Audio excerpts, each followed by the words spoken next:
20대 승객이 50대 승객을 흉기로 찔러서 중상을 입힌 사건이 발생했습니다.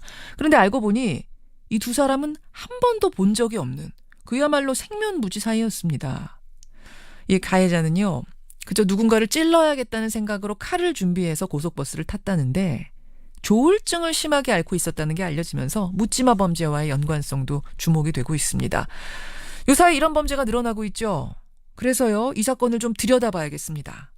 먼저 이 사건을 수사 중인 경남 하동경찰서 연결하죠. 이덕현 경위 만나보겠습니다. 이덕현 경위님 나와 계세요. 예, 고생 많습니다. 네네. 예. 그러니까 이게 하동에서 광주로 향하는 고속버스에서 벌어진 일인 건가요? 예, 일반 고속버스입니다. 예. 예.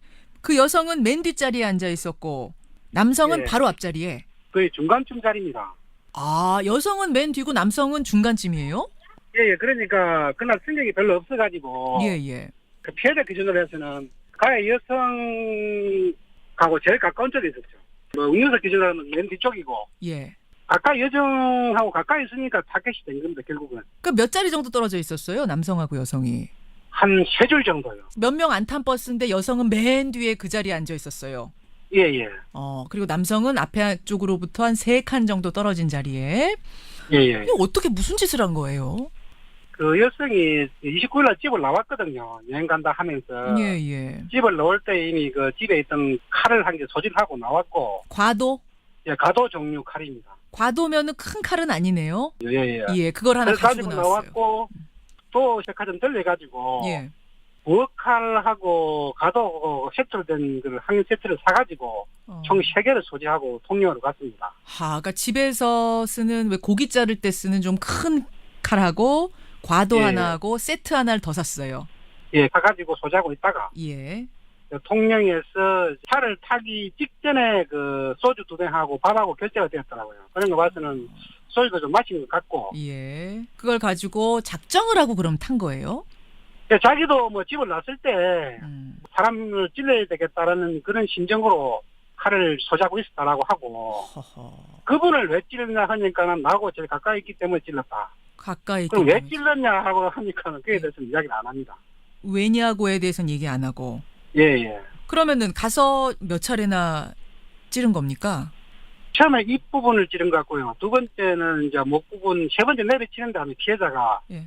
방어를 하면서 안에 그때 왼손을 다쳤거든요. 그런 거 봐서는 방어를 하고 있었고 예. 그러면서 고감을 지는 겁니다. 살려달라 하니까 예.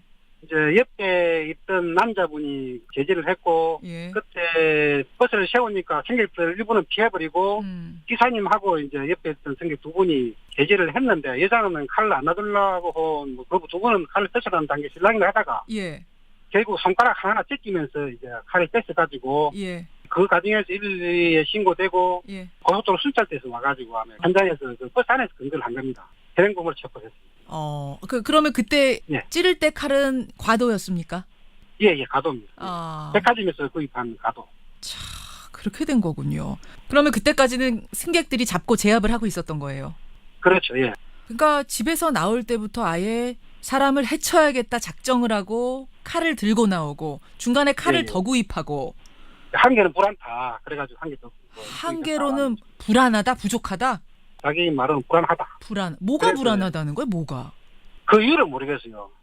왜 사람을 해치려고 했는지에 대해서는 답을 안 해요. 이야기를 안 합니다. 이야기를 안 해요. 22살 무직입니까? 예. 지금 저희가 파악하기로는 조울증을 앓고 있었다 이런 얘기가 들리던데 맞나요?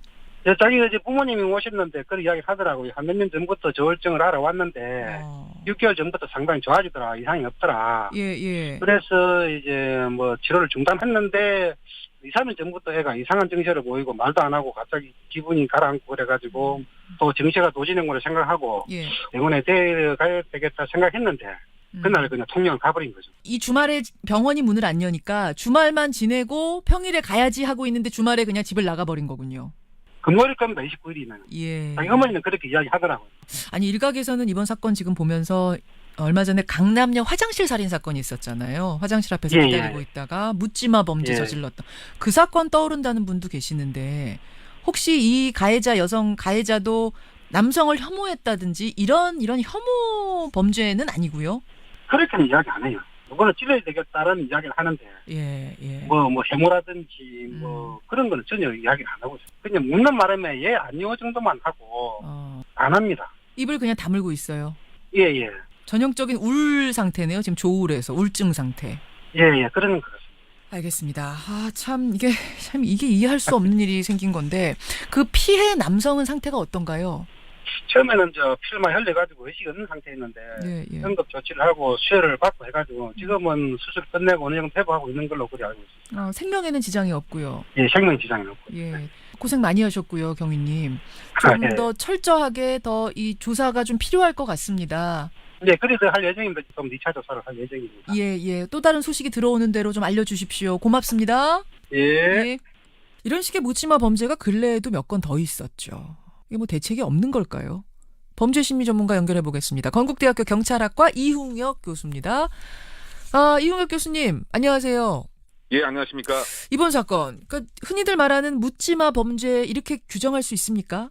일명식이 없는 피해자를 갑자기 공격했다. 뭐 그런 점에서는 예. 언론에서 얘기하는 묻지마 범죄에 해당이 된다 이렇게 이야기할 수 있을 것 같습니다. 예. 기본적으로 이제 기분이 나쁘다라고 하는 표현적 동기 또는 우울하다든가 무엇인가 사회에 대한 불만이라든가 화풀이 그래서 일면식 없는 사람은 무차별적으로 공격하는 행위를 묻지마 범죄라고 칭하고 있는데 그것 해당되는 사항이 아닌가 생각됩니다. 그렇죠. 그러니까 지금 1차 경찰 조사 결과를 좀 정리해 보면 이 가해자, 이 여성의 특이점은 조울증을 심하게 앓아서 약을 복용해왔다. 그러다가 끊은 상태에서 다시 증상이 심해져서 병원에 막 가려던 참이었던 거예요.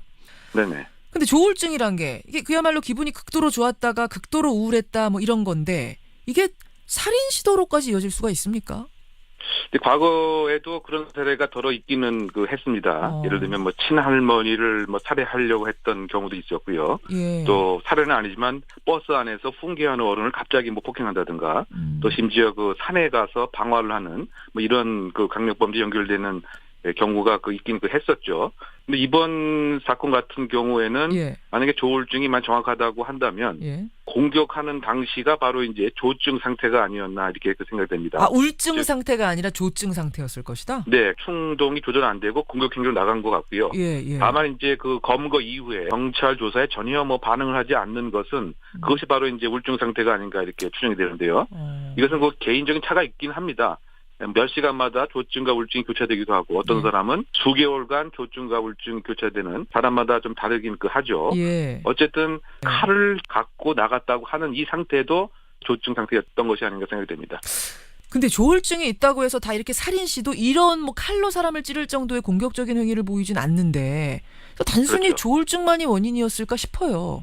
이것이 다른 문제와 함께 있었던 것이 아닌가 생각이 되는데요. 예를 들면은 사회적 외톨이라고 칭해지는 유형이 있는데 말이죠. 혼자서 계속 지내오고 지속된 피해 의식을 갖게 됩니다. 그러니까 사회적 연결고리가 없고 사회적 소통이 없고 혼자서 모든 것을 이제 처리하다 보니까 억눌린 불만이 있고 이것이 하나의 괴로운 감정으로 이제 폭발되게 되는데 따라서 이번 사안도 가족 관계라든가 교우 관계라든가 이른바 방 안에서만 모든 생활을 하는 뭐 그런 경향이 있었던 것은 아닌가도 함께 좀 조사가 필요하지 않을까 생각됩니다. 그러네요. 특이한 점이요. 칼을 3자루나 가지고 있었어요. 네. 왜 이 3자루씩이나 가지고 있었냐 경찰이 물었더니 불안해서라고 답을 했답니다. 이건 무슨 말일까요? 이 조울증이라고 하는 것이 하나의 증상만으로 나타나기보다는 다른 이상 성격적 현상과 동시에 발생하는 경우도 많이 있게 됩니다.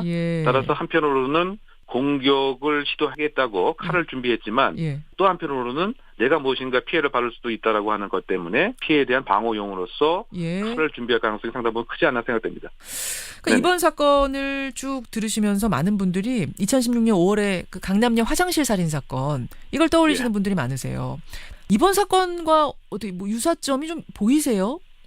일단 강남역 화장실 살인 사건은 여성을 정확히 표적으로 삼았던 것 같습니다. 왜냐하면 화장실에 기다리고 있으면서 남성이 나타난 경우에는 의도적으로 보냈고 여성만을 이제 공격으로 했기 때문에 그리고 평상시의 행동을 보면 여성이 무엇인가 나를 괴롭히고 있다라고 하는 정상적인 사고 체계는 좀 와해된 상태였습니다. 여성들이 지금까지 나를 굉장히 공격해왔다, 나를 괴롭혔다 이런 진술을 했죠. 그 남성은. 그렇죠. 이번 사안은 그 세 줄 앞에 있던 피해자가 우연히 남성인 것이 아닌가 일단 추정됩니다. 물론 이제 다른 동기와 의도가 있는가는 추가 조사 필요합니다만 예. 지금 알려진 사항에 의하면 남성을 왜곡된 사고책에 의해서 공격한 것은 아니기 때문에 이것을 남혐에 관한 범죄의 극단적 모습으로 평가하는 것은 좀 논리 비약이 아닌가 일단 추정됩니다. 예.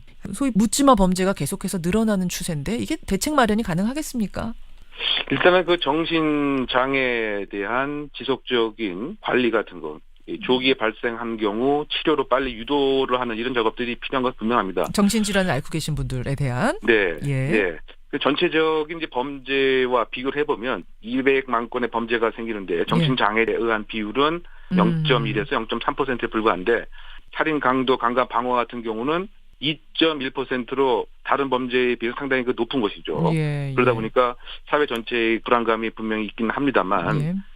이 정신병력자에 대한 그 배제와 편견도 그 위험성이 있기 때문에 예. 정신보건기관과 경찰 관계기관이 상호 유기적인 협력을 해서 고위험 정신질환을 사전에 좀 관리하고 적절한 치료를 꾸준하게 할 수 있는 예. 이 협조 같은 것이 하나의 그 대안이 되지 않을까 생각됩니다. 세상과 소통하지 못하고 관리받지 못하는 사람들이 결국 이런 범죄로 빠질 위험이 큰 거잖아요. 가능성이 큰 거잖아요. 또 사실은 아주 그 중요한 그 문제입니다. 정신병적 문제가 있는 사람이라고 하더라도 소통이 아주 원활하고 그렇죠. 또 애착이 있다고 한다면 이것이 범죄로 나가지 않게 됨이 그 일반적입니다. 관리가 되는 그런 거죠. 그렇죠. 그런데 혼자 지내고 사회적 외톨이가 되고 예. 이런 경우에 정신적 문제가 있게 되면 이것이 범죄라고 하는 끔찍한 상황으로 쉽게 그 진화 발전할 수 있기 때문에 예. 사회적 관여 또 가족의 관심 이것이 아주 중요한 요소가 되겠죠. 예. 일면식도 없는 사람을 버스 안에서 해하려고 했던 사건을 통해서 요 근래에 벌어지고 있는 이 묻지마 범죄, 특히 정신질환을 앓고 있는 사람들에 의해서 주로 벌어졌던 묻지마 범죄에 대해 좀 짚어봤습니다. 교수님 고맙습니다. 네, 고맙습니다. 예, 건국대학교 경찰학과 이웅혁 교수였습니다.